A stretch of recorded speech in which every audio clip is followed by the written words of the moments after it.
katakan, justru lingkungan kita hari ini, rumah, halaman rumah, kadang sekolah, kadang jalanan, bukan lagi tempat yang ramah untuk anak-anak Indonesia. Assalamualaikum warahmatullahi wabarakatuh. Sampurasun.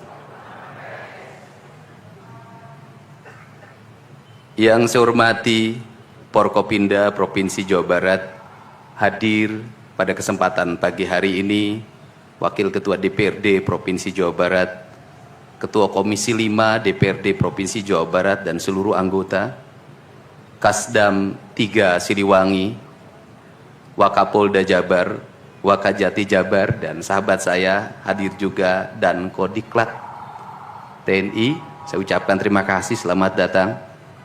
Sekretaris Daerah Provinsi Jawa Barat, para kepala perangkat organisasi perangkat daerah di lingkungan Pemda Provinsi Jawa Barat, pimpinan instansi vertikal yang saya hormati, yang memberikan supporting pada saya, Kaseto, pemerhati dan pelaku pendidikan anak-anak, dan yang paling berbahagia hari ini adalah orang tua.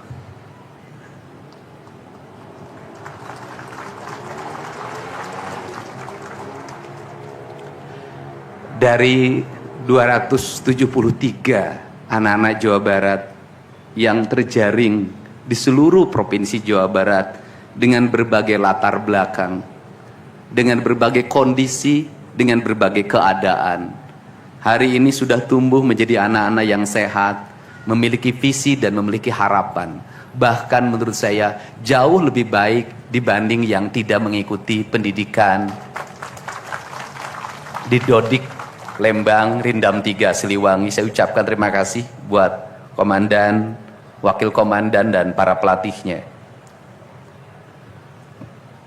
Yang pertama, hari ini kita bersama-sama memperingati upacara kebangkitan nasional. Saat masyarakat Indonesia, masyarakat Nusantara disadarkan dari ketertutupan telinganya, dari ketertutupan matanya, dari ketertutupan hatinya, dari kebutaan matanya, dari ketulian telinganya, dari kebisuan lidahnya, dan dari ketutupan hatinya, di mana saat itu kita masuk pada sebuah fase kita ternina bobokkan oleh imperialisme kolonialisme yang menghamparkan lapangan pekerjaan, yang menghamparkan perkebunan, yang menghamparkan areal persawahan, yang menghamparkan areal-areal irigasi, yang menghamparkan areal bendungan.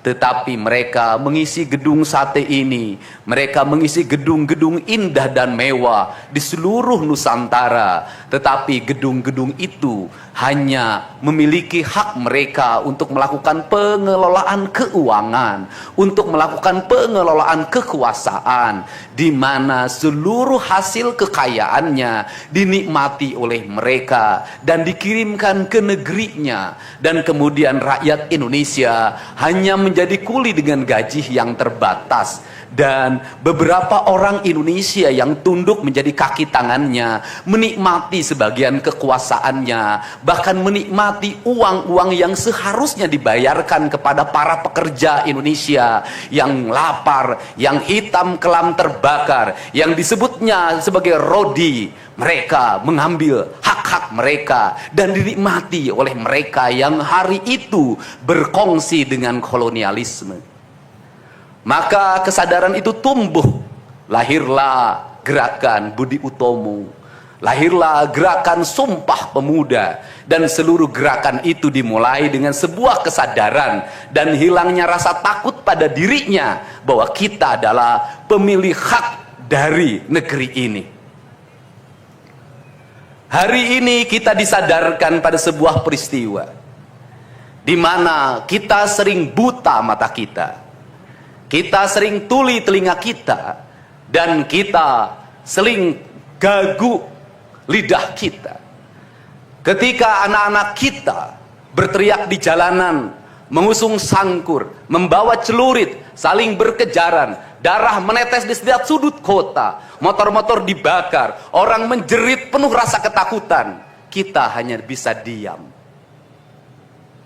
Ketika di sudut-sudut kota, anak-anak kita menenggak ciu. Ketika sudut-sudut kota, anak-anak kita makan eksimer. Ketika di sudut-sudut kota, anak-anak kita makan minuman oplosan. Mereka jatuh tersungkur, matanya merah penuh dengan rasa emosi, pulang ngamuk ke orang tuanya.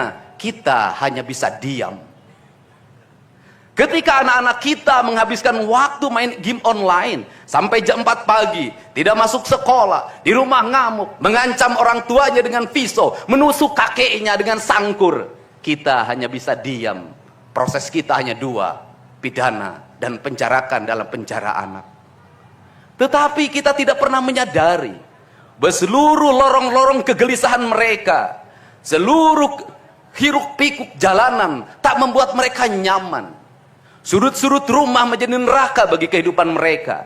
Lapang-lapang bola tergusur menjadi industri perumahan, pemukiman dan pertokoan. Mereka kehilangan tempat bermain. Mereka kehilangan air yang jernih di sungai sehingga bisa mereka berenang. Mereka kehilangan gunung-gunung yang indah tempat mereka bercengkrama dengan alam. Mereka kehilangan sawah yang terhampar. Yang mereka lihat adalah kebisingan dan kebisingan. Bising di jalanan karena knalpotnya brong. Bising di rumah karena orang tuanya bertengkar. Maka mereka lari dalam lorong-lorong gelap. Digenggamnya handphone, diambilnya obat-obat terlarang, ditenggaknya minuman dalam sebuah kelompok yang sama. Kita orang-orang yang terpinggirkan di rumah, kita orang-orang yang terpinggirkan di sekolah. Guru-guru telunjuknya menunjuk pada wajahnya, tapi tak bisa memberikan solusi kegelisahan jiwanya. Semua orang hanya memberikan pengamatan, analisis, kajian. Itulah metodologi yang dikembangkan bangsa ini. Tetapi tidak ada yang berani mengambil solusi, mengangkat mereka di sudut jalanan, dimasukkan ke barak, dididik secara militer, diarahkan menjadi anak-anak yang berguna. Kedisiplinan militer adalah harga mati bagi kemajuan bangsa, bukan musuh. Pandangan-pandangan buruk terhadap militer adalah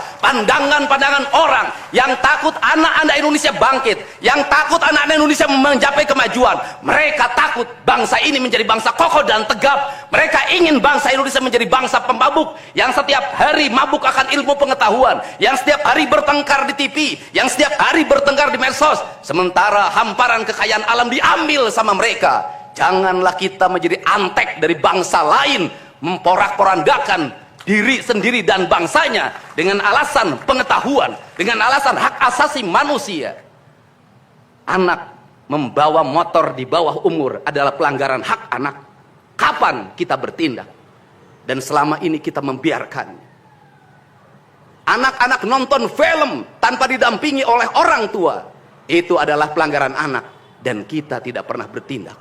Anak-anak di bawah umur merokok, minum minuman keras, itu adalah pelanggaran hak anak. Semuanya kita berdiam. Anak-anak main game online, nonton tayangan-tayangan dewasa lewat media sosial, kita berdiam. Negeri ini akan hancur manakala semua orang berdiam. Maka orang yang memegang kekuasaan harus menggunakan tangannya untuk merubah seluruh kemunkaran ini menjadi sebuah kebajikan. Kalau kita berkomitmen pada bangsa ini, problem anak-anak kita adalah mengkonsumsi tayangan yang bukan haknya di media sosial. Maka saya meminta peraturan pemerintah yang mengatur tentang itu segera dilaksanakan. Anak-anak di bawah umur tidak boleh mengakses media sosial yang bukan haknya. Seberapa besar pun gagasan yang saya gagas, seberapa kuat pun kekuatan yang saya bangun, saya tidak akan bisa melawan jutaan akun yang merasuki otak kiri dan otak kanan anak-anak kita. Untuk itu, pada saat ini sudah saatnya kita tidak saling menyalahkan. Untuk itu saat ini tidak ada salahnya kita mengambil tindakan berdasarkan perilaku kita masing-masing. Perilaku ekonomi menyebabkan anak-anak kita kehilangan ibunya karena pergi ke luar negeri. Perilaku ekonomi mengakibatkan anak-anak kita tidak pernah bertemu dengan ibu dan bapaknya karena mereka mencari rejeki. Mereka ada di pojok-pojok rumah bersama kakeknya. Kakeknya melarangnya dia main game online, melarangnya pakai motor jam 11 siang. Maka pisau dapur terhunus dan ditusuk seseorang kakek oleh cucu yang disayanginya. Kerangka pijak seperti ini harus dibangkitkan oleh kita. Semangat militer, bukan militerisasi. Kalau anak-anak dibangunkan jam 4 subuh, di mana letak salahnya dan di mana letak pelanggarannya? Kalau anak-anak dibangunkan kemudian disuruh membereskan tempat tidur, apa salahnya dan apa pelanggaran hak anaknya? Kalau anak-anak disuruh sholat subuh, apa pelanggaran haknya? Kalau anak-anak mengikuti kuliah subuh, apa pelanggaran anaknya? Kalau anak-anak disuruh ngantri kemudian makan pagi, sarapan pagi dengan telur, dengan nasi, dengan pisang dan minum susu, di mana letak salahnya? Kalau anak-anak kemudian disuruh belajar, dan saat belajar duduknya bersikap, memandang ke arah gurunya, memandang mata gurunya, agar terjadi transformasi energi antara guru dengan muridnya, yang hari ini dihilangkan dengan digitalisasi, menghilangkan ruh spiritual konsepsi pendidikan kita, diganti dengan konsep pendidikan digital, yang tidak lagi melahirkan hubungan emosional guru dan murid. Akhirnya murid-murid tidak menghormati guru-gurunya, karena guru lupa mengekspresikan nilai-nilai spiritual dalam dirinya pada murid dalam ruangan yang hening, diganti dengan papan belajar digital. Di mana letak salahnya? Kalau anak-anak itu diajarkan makan siangnya tertib, berantri, berdoa sebelum makan, di mana letak salahnya? Kalau anak-anaknya sore hari diajarkan bola voli, sepak bola, latihan baris berbaris, di mana letak salahnya? Kalau sore hari anak-anak disuruh masuk ke masjid, mengikuti pengajian, di mana letak salahnya? Kalau setelah itu mereka makan malam, dan makan malam ditandai dengan berdoa, di mana letak salahnya? Kalau mereka jam 9 disuruh masuk barak, disuruh masuk ruang tidur, dan disuruh tidur, di mana letak salahnya? Justru hak-hak anak terdapat di barak pendidikan TNI, dan hak itu tidak mereka dapatkan di rumah-rumah. Di rumah-rumah anak-anak tidak bisa tidur malam. Mereka rata-rata tidurnya jam 4, jam 1 malam, jam 2 malam. Di rumah mereka tidak mendapat makanan yang bergizi karena serba fast food. Di rumah mereka tidak mendapatkan kasih sayang. Di jalanan mereka balapan. Mereka tidak mendapatkan ruang hidup tanpa gadget dalam setiap hari. Saya katakan, justru lingkungan kita hari ini, rumah, halaman rumah, kadang sekolah, kadang jalanan, bukan lagi tempat yang ramah untuk anak-anak Indonesia. Untuk itu apa kebijakan yang harus kita lakukan? Kebijakan yang harus kita lakukan adalah mindset pembangunan dirubah. Ekonomi bukan segalanya. Itu penting. Tetapi ekonomi tidak boleh membunuh ruang-ruang publik di mana orang mendapat ruang bercengkrama. Desain rumah harus dikembalikan pada desain yang membuat jendela, membuat ruang untuk ibu dan bapaknya berkumpul. Halaman rumah harus tersedia di setiap kampung, jangan dihabiskan untuk bangunan. Karena anak-anak ingin bermain di halaman. Lapangan bola di setiap desa harus ada.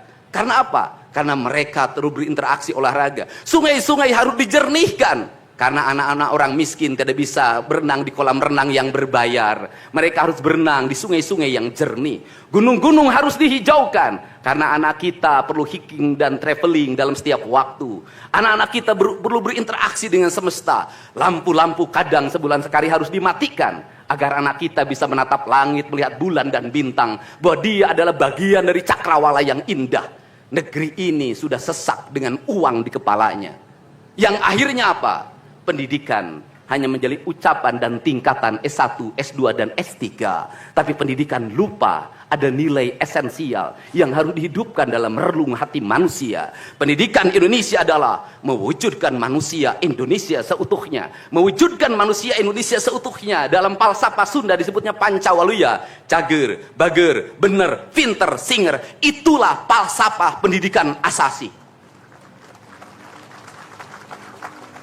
Maka falsafah pendidikan asasi dalam kaidah Sunda disebutnya kalimatnya begini.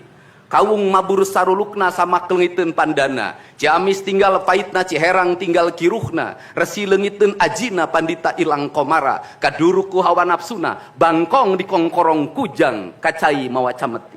Saya hanya falsafah ini. Apa itu bangkong di kongkorong kujang? Kujang adalah senjata. Bagi orang Sunda adalah sebuah kehormatan diri. Kuujang. kujang. Tetapi kujang tidak bisa dikongkorongkan pada bangkong. Kalau bangkong dikongkorongkan oleh kujang, bangkong itu anak-anak di bawah umur. Kalau dia dikongkorongkan oleh kujang, kujang itu tak bermakna dan bangkong itu mati, tak mampu membawa kujang. Kacai mawaca meti, apa itu artinya? Orang pergi ke air untuk mensucikan diri, maka dia harus membebaskan diri dari berbagai apapun kepentingan. Dia ingin pasrah, dia ingin sumera, hirup ukur sasamperan, awak ukur sasampayan. Sariring dering dumadi sarengkak saparipola la haula wala quwata illa billah. Maka dia tidak boleh membawa hawa nafsu. Ketika kita ingin memasuki abad ritual dan spiritualitas, maka tidak boleh ada kebencian, tidak boleh membawa senjata apapun, tidak boleh, maka kita berserah. Apa yang terjadi hari ini? Orang-orang yang setiap hari bicara tentang kesucian, lidahnya menyakiti orang lain, menusuk orang lain, membawa api peperangan pada saat orang menuju kesucian. Bahkan bisa jadi menghinakan orang lain itu dianggap bagian dari kesucian. Tidak ada anak nakal. Tapi orang Sunda itu menyebutnya budak bangor. Budak bangor itu beda dengan nakal. Kenapa? Itu masa mereka menginjaki masa remaja menuju masa dewasa. Maka di hari kebangkitan nasional ini, pemerintah Provinsi Jawa Barat, sekolah yang hari ini berjalan, ada pendidikan karakter, ada bela negara. Saya akan meresmikan menjadi Sekolah Kebangsaan Jawa Barat Istimewa. Sekolah Kebangsaan Jawa Barat Istimewa nanti akan dipusatkan di Dodik, Lembang. Dan kalau ada lembaga pendidikan lainnya, kami juga akan menjadi kerjasama. Mereka yang bersekolah di situ bukan anak-anak yang tawuran, bukan anak-anak yang minum, bukan anak-anak korban dari ML, tetapi juga nanti anak-anak yang memiliki kemampuan akademik yang tinggi, anak-anak yang memiliki kemampuan pikiran yang tinggi. Dan seizin pimpinan DPRD Provinsi Jawa Barat, tahun ini kami akan memberikan beasiswa pada mahasiswa-mahasiswa yang kuliah di jurusan engineering. Tetapi mereka harus mengikuti sekolah kebangsaan selama 1 bulan. Agar uang yang diberikan oleh Provinsi Jawa Barat melahirkan nasionalisme-nasionalisme baru yang bisa membawa bangsa ini ke arah kemajuan. Dan saya mengucapkan terima kasih pada kalian semua yang membuat diri saya hari ini setiap hari berpikir. Ingat, doa yang terpancar ada 2. Saya tidak menyebut doa. Rintihan hati, bisikan hati ada 2. Ada yang berharap ini berhasil, dan ada yang berharap ini gagal. Siapa yang berharap ini berhasil? Mereka adalah kaum-kaum nasionalis yang mencintai bangsa ini. Siapa yang berharap ini gagal? Para nyinyir dan para pembenci yang menjadikan politik sebagai tujuan hidupnya tanpa pernah bisa membedakan mana kepentingan politik dan mana kepentingan kebangsaan. Walaupun kebijakannya baik karena beda dengan politiknya, dia mengatakan buruk. Dan walaupun kebijakannya buruk karena sama dengan politiknya, dia katakan baik. Ini orang yang tidak punya spirit nasionalisme. Dia hidup mempertuhan politik dalam setiap waktu. Saya katakan, dia hidup mempertuhan politik dalam setiap waktu. Meskipun lidahnya berkata bertuhan pada Allah, tetapi hatinya dalam setiap hari hasud dan menjadikan politik sebagai tujuan hidup. Dan barangkali bisa dilihat dari seluruh rakyat Jawa Barat, karena ini tertransformasi lewat media televisi dan media digital, yang menjadi petugas upacara hari ini bukan pasukan paskibraka yang biasa kita pakai, tapi mereka adalah peserta didik sekolah kebangsaan Dodik, Lembang, Rindam 3, Siliwangi. Waktunya tidak lama, hanya 18 hari, tapi bisa dibentuk. Pertanyaannya adalah, di sekolah mereka bisa dibentuk seperti ini? Kalau di sekolah tidak dibentuk hari ini, maka pertanyaannya adalah, berarti sistem pendidikan nasional harus dievaluasi. Dan kalau misalnya yang di Jakarta mau menyalahkan, kan disahkannya di Jakarta. Kan anggaran yang triliunan disahkan di Jakarta. Kenapa anggaran yang triliunan ini tidak terevaluasi dalam setiap tahun? Saya katakan, sistem pendidikan yang di dalamnya angka-angka yang hanya orientasinya materi dan kepuasan dalam outcome dalam sistem pengelolaan keuangan tidak akan melahirkan apapun kecuali tumpukan kertas, software dan hardware. Tetapi pendidikan yang lahir dari jiwa dan lahir dari cinta tanpa biaya yang besar, dia akan melahirkan anak-anak penuh dengan semangat kebangsaan dan punya spirit Pancawaluya. Itulah pentingnya hati. Itulah pentingnya rasa. Untuk itu hari ini ada antrian, ribuan orang yang ngantri ingin memasuki pendidikan di pendidikan sekolah kebangsaan. Dan kalian semua hari ini bisa bertemu dengan orang tuanya. Bisa mendapat sertifikat dari kami dan bisa pulang dulu. Nanti dalam 2 minggu sekali kami siapkan mobil di setiap kabupatennya untuk pergi ke Dodik lagi mengikuti pematangan, bukan di Dodik nanti, di Badan Diklat ESDM Pemda Provinsi Jawa Barat, kalau nanti di Dodik diisi oleh siswa yang baru. Dan kami akan memantau perkembangan kalian dalam waktu 1 tahun, bukan 6 bulan. Dan saya sudah meminta kepada Dinas Kesbangpol, Dinas Pemuda Olahraga, di upacara peringatan 17 Agustus 1945 Pemda Provinsi Jawa Barat, seluruh pesertanya berasal dari siswa didik sekolah kebangsaan di Dodik Lembang. Kalian semua jadi petugas upacara Agustusan. Jadi tidak usah repot lagi. Ternyata bisa. Dan hari ini bisa kalian bahagia. Saya ngasih bonus untuk petugas upacara dari Dodik ini 25 juta untuk dibawa pulang ke rumahnya masing-masing. Dapat uang saku, makannya enak, tidurnya nyenyak, berubah mental, bajunya bagus, pulang dapat bonus, gratis lagi. Dan tentunya buat petugas yang lain juga kita siapkan 25 juta.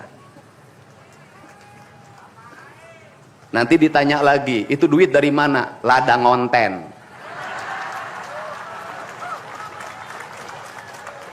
Saya selalu ditanya, Pak Didi duitnya dari mana ngonten? Habis itu dimasalahin lagi, gubernur konten. Lebih baik dari jadi gubernur konten, punya duit diberikan pada rakyat daripada gubernur molor. Bener nggak? Ya kan, daripada gubernur tidur, gubernur protokoler, gubernur ingin dihargai, gubernur menghabiskan anggaran jalan-jalan ke luar negeri. Teu hayang teuing aing. Kang Dedi masuk gorong-gorong. Ya, sebentar lagi akan saya naik ke pesawat. Jadi Indonesia ini perlu mental yang kuat kalau ingin melakukan perbaikan. Kenapa? Harus kuat menghadapi kaum nyinyir. Dan biarkan yang nyinyir selalu sakit hati selamanya. Karena Jawa Barat akan terus mengalami peningkatan pembangunannya. Ini baru 3 bulan. 100 hari itu tanggal 30 Mei, 100 hari kepemimpinan saya. Belum 100 hari, sudah banyak orang yang kepanasan. Apalagi 5 tahun. Dan saya ucapkan terima kasih. Ini upacara yang spesial. Kita dihadiri oleh Korps Pasukan Khusus. Tepuk tangan semuanya.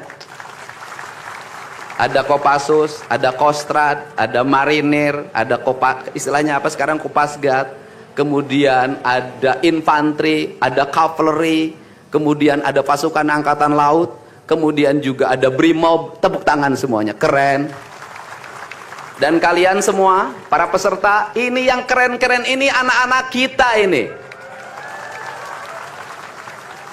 Anak-anak kita yang keren-keren ini, kamu tengok ke kanan, tengok kiri sambil minta sama Allah, besok kamu yang berseragam seperti mereka. Tepuk tangan kalian semuanya, semangat! Semangat! Semangat! Oke, yang terakhir ini buat biro umum.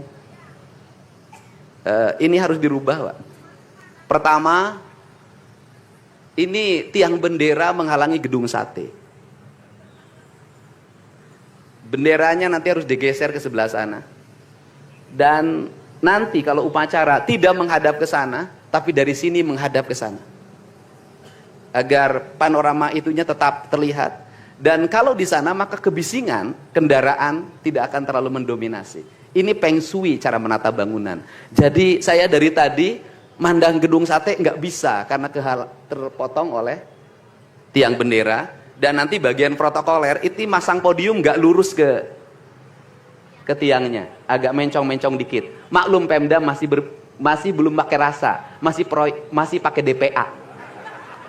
Yang penting di DPA-nya juga tidak melanggar. Nah, saya ini orang estetik, dan di Pemda ini tidak pernah ada rapat untuk merumuskan ini. Cukup WA, Pak Sekda, Kesbangpol, Dinas Pendidikan, besok kita lakukan ini, anak-anak bajunya ini. Dan saya terima kasih buat PLT Dinas Pendidikan yang stresnya banyak, suaranya sampai hilang, saking takut. Luar biasa. Berdiri dong Kepala Dinas Pendidikan PLT. Di depan kamu pindah. Suaranya hilang. Pernah saya marahin malam-malam, kamu belum tahu cara kerja saya. Karena sekarang sudah tahu ternyata Sang Kuryang tuh hidup di sini. Ya, Pak. Silakan duduk depan, Pak. Di depan, Pak, duduk. Saya ucapkan terima kasih juga kepada Pak Sekda yang selalu ingin menjalankan tugas saya dengan baik. Kalau belum meluntur-luntur dikit wajar, karena dia memang penakut sama istrinya jadi kurang lentur. Kalau saya kan sudah sangat lentur hidupnya. Saya ucapkan terima kasih juga pada Kesbangpol, ini yang supporting sangat baik. Ini mantan, pindah Pak ke depan, Pak. Ini jajaran protokoler, dan saya ucapkan terima kasih pada Pangdam 3 Siliwangi yang support full. Terima kasih. Kemudian Pangkostrat yang di Purwakarta juga melaksanakan, dan berbagai divisi. Kemudian Komandan Dodik Rindam. Terima kasih. Saya ucapkan terima kasih, badannya terima kasih. Saya ngasih bonus buat pelatihnya 50 juta. Saya ini urusan rasa, Bu. Orang tuanya itu jangan hanya bertepuk tangan. Mohon maaf, ada terpanggil dalam jiwanya. Anak-anak saya kok bisa hebat begini ya? Dari rumah itu bawa bakakan. Mohon maaf, ini cermin manusia-manusia Sunda yang punya welas asih, yang punya timbal balik. Anak saya dididik, bukan saya minta bakakak, bukan. Bukan saya minta opak, tumpeng, bukan. Penuh dengan welas asih, dengan cinta. Mudah-mudahan bakakak yang dibuat menjadi jalan bagi si Ujang menjadi orang hebat. Kenapa orang tua dulu melahirkan anak-anak hebat? Karena cinta rasa, bukan gratifikasi. Dia kenaikan kelas tidak bawa uang, dia bawa tumpeng buat gurunya, dia bawa bakakak buat gurunya, karena gurunya telah mendidik anak-anaknya dengan baik. Itu cinta, itu rasa, bukan gratifikasi. Kami berbuat baik pada orang tuanya, tapi orang tuanya juga harus punya rasa dan punya cinta demi anak-anaknya. Saya pengalaman ibu saya dulu selalu berpuasa ketika saya punya hajat, punya lagi ujian, lagi kenaikan kelas, menghadapi kesulitan, ibu saya dan bapak saya pasti berpuasa buat saya. Saya minta ibu dan bapak, coba rajinlah berpuasa bagi anak-anaknya. Bisa jadi, mohon maaf, bisa jadi anak-anaknya seperti ini, rasa orang tuanya yang harus diperbaiki. Bukan kesalahan anaknya, tetapi rasa dan cinta orang tuanya juga harus dibenahi. Hidup itu alam, Pak, interaksi. Buktinya sama tentara nurut, sama ibu nggak nurut, sama bapak nggak nurut. Nah ini, makanya untuk itu dari sekarang mari bangun cinta negeri ini, karena negeri ini adalah negeri Siliwangi, negeri Silih Asa, negeri Silih Asi, negeri Silih Asu, negeri Silih Pikanya. Bagi mereka yang tidak ngerti Siliwangi, tidak tahu makna Siliwangi, tidak pernah berkontemplasi dengan Siliwangi, jangan coba-coba Anda berbuat tidak baik terhadap tanah Siliwangi. Saya sampaikan itu, kaluhur tesirungan kehandap teu akaran. Ini saya ucapkan terima kasih seluruh pasukan. Saya ucapkan terima kasih buat Panglima TNI, Kepala Staf Angkatan Darat, Angkatan Laut, dan Angkatan Udara, Pangdam 3 Silo, dan seluruh jajaran. Semua terima kasih. Hari ini adalah hari bangkitnya kita. Hari ini adalah hari kemajuannya kita. Dan kita mulai seluruh perubahan ini dari tanah kita, tanah Sunda, tanah Siliwangi. Wallahu muwaffiq ila aqwamit thoriq. Assalamualaikum warahmatullahi wabarakatuh. Sampurasun.